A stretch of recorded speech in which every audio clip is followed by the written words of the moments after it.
और चलिए बात उत्तराखंड की खबरों की भी कर लेते हैं। तो उत्तरकाशी के टनल रेस्क्यू ऑपरेशन मामले में न्यूज 18 की खबर का बड़ा असर हुआ है।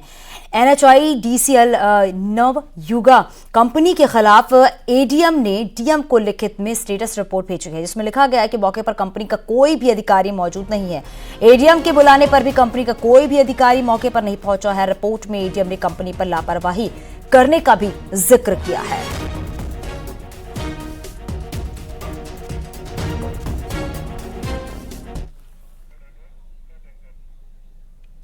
सिलक्यारा रेस्क्यू ऑपरेशन को 3 दिन का समय बीत चुका है, लेकिन जहां से ऑपरेशन शुरू किया गया था स्थिति आज भी वहीं की वहीं खड़ी है। और ऐसे में घटनास्थल पर पहुंचे परिजनों का धैर्य भी जवाब देने लगा है, जिसको लेकर साथी मजदूरों और परिजनों ने वहां पर जमकर हंगामा किया। मौके पर मौजूद रेस्क्यू ऑपरेशन में जुटे कर्मचारियों और NDRF SDRF के लोगों से धक्का मुक्की की गई है। परिजनों का कहना है कि एजेंसियां सिर्फ दिखावा कर रही हैं और मौके पर कुछ काम नहीं कर रही।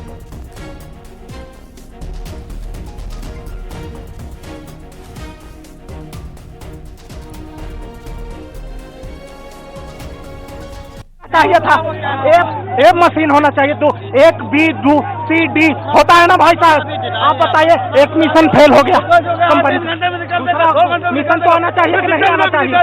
वो भी मिशन अगर उसका पर क्या हम लोग भरोसा करें? अगर वो भी फेल हो जाएगा फिर वो क्या करेंगे? 4 दिन का फेल हो जाएगा। अंदर में जो आदमी फंसा है उसका हौसला टूट गया। वो बोल रहा है हम लोग कितना भरोसा करें?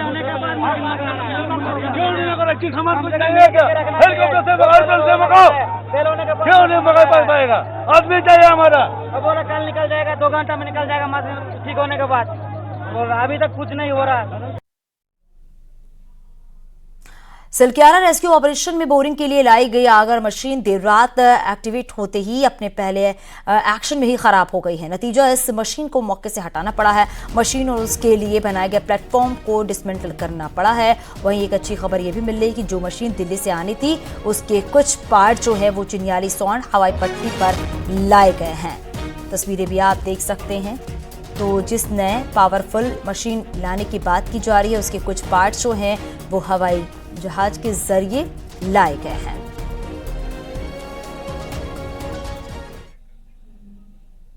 आगर बोरिंग मशीन के साथ ही दिल्ली से आए इंजीनियर आदेश जैन ने बड़ा खुलासा करते हुए बताया कि मशीन खराब नहीं हुई थी। उन्होंने बताया कि जब उनकी मशीन लाई गई थी तब फंसे मजदूरों की दूरी 25 से 30 मीटर की थी, लेकिन उसके बाद से लगातार मलबा गिर रहा है और इस समय मजदूरों की दूरी जो है 70 मीटर हो गई है, जबकि आगर मशीन की कैपेसिटी जो है वो 48 मीटर तक की है।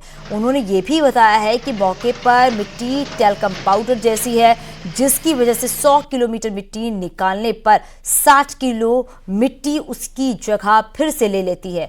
यहां पर सॉइल के अनुरूप ही मशीन भेजी जानी चाहिए थी। सॉइल स्टेटा यहाँ पर एक दूसरे किस्म का सॉइल स्टेटा है। जितना हमारे को बताया गया था कि ये 25 से 30 मीटर दूर पीछे से हमें रेस्क्यू करना है आदमियों को, लेकिन बीच बीच में पहाड़ गिरने से उसकी जो दूरी है वो 70 मीटर के आसपास पहुंच गई। तो हमारी मशीन की जो कैपेसिटी है वो 45 मीटर है, तो 45 मीटर की मशीन 70 मीटर तो जा नहीं पाएगी। सब इतनी जल्दी में था, फिर भी हमने कहा कोई बात नहीं, 30 M³ मिट्टी निकाल के हमने वहाँ पर पहुँच जाना था। अब वो मिट्टी निकालनी पड़ेगी 100 M³ जो मेरी मशीन उसके लिए कैपेबल नहीं है, लेकिन अगर वो 30 मीटर होती तो हम कैपेबल। 48 मीटर तक बोरिंग करने में सक्षम थी, तो 48 मीटर तक तो हम कर ही सकते थे। उसके बाद दूसरी मशीन मंगा, वो ऐसा मैनेजमेंट ने ऐसा डिसाइड किया। तो हम तो मजबूर है जी, हम तो उसमें कुछ कर नहीं सकते। और ग्राउंड जीरो से सहयोगी सुनील और प्रभात और बलवीर परमार भी हमारे साथ जुड़ गए हैं। सुनील, जरा बताइएगा कि जो नई पावरफुल मशीन मंगाने की बात की जा रही है उसके कुछ पार्ट्स जो हैं वो तो पहुंच चुके हैं, उसको लेकर और क्या जानकारी मिल पा रही है?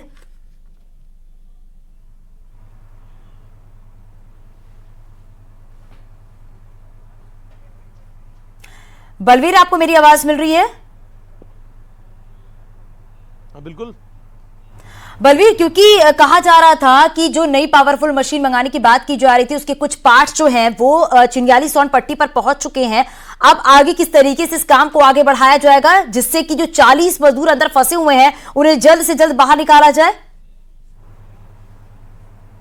बिल्कुल, यहाँ पे 80 घंटे से ज़्यादा का समय हो गया है और 80 घंटे बहुत ज़्यादा होते हैं। और जो 80 घंटे से जो मजदूर है वो सुरंग के दूसरी छोर पे फंसे हुए हैं। हम आपको दिखा सकते हैं, ये सिलक्यारा टनल है। यहाँ से 200 मीटर आगे पे 50 से 60 मीटर पे बताया जा रहा है कि टूट हुई है और जो मलबा फैला पड़ा है, जिसकी जो अपना दायरा बढ़ाता जा रहा है, 50 से 70 मीटर पे अब बताया जा रहा है।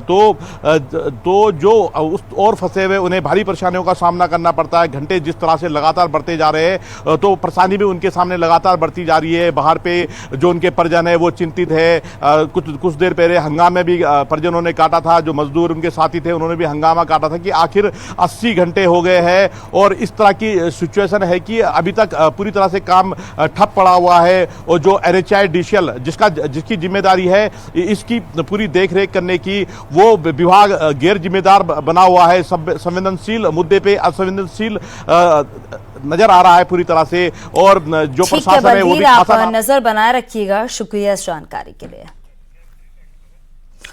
अल्मोड़ा से बड़ी खबर मिल रही, जहां पर टीम इंडिया के पूर्व कप्तान महेंद्र सिंह धोनी आज अपने गांव लवाली पहुंचे हुए हैं और परिवार के साथ गांव में पूजा अर्चना की है। बताया ये जा रहा है कि महेंद्र सिंह धोनी एक सप्ताह के कुमाऊं दौरे पर पहुंचे हुए हैं। तस्वीरें आप देख रहे हैं, महेंद्र सिंह धोनी अपने गांव पहुंचे हुए हैं, जहां पर परिवार के साथ पूजा अर्चना की है और उत्तराखंड के दौरे पर हैं महेंद्र सिंह धोनी। बताया जा रहा है कि अपने परिवारजनों के साथ पूजा अर्चना करते हुए नजर आ रहे हैं और एक हफ्ते तक महेंद्र सिंह धोनी कुमाऊं के दौरे पर हैं। तस्वीरें भी आप देख सकते हैं, जब अपने गांव पहुंचे उसके बाद जो स्थानीय लोग हैं उनसे बातचीत करते हुए नजर आ रहे हैं। और बताया जा रहा है कि एक हफ्ते के लिए महेंद्र सिंह धोनी कुमाऊं के दौरे पर है।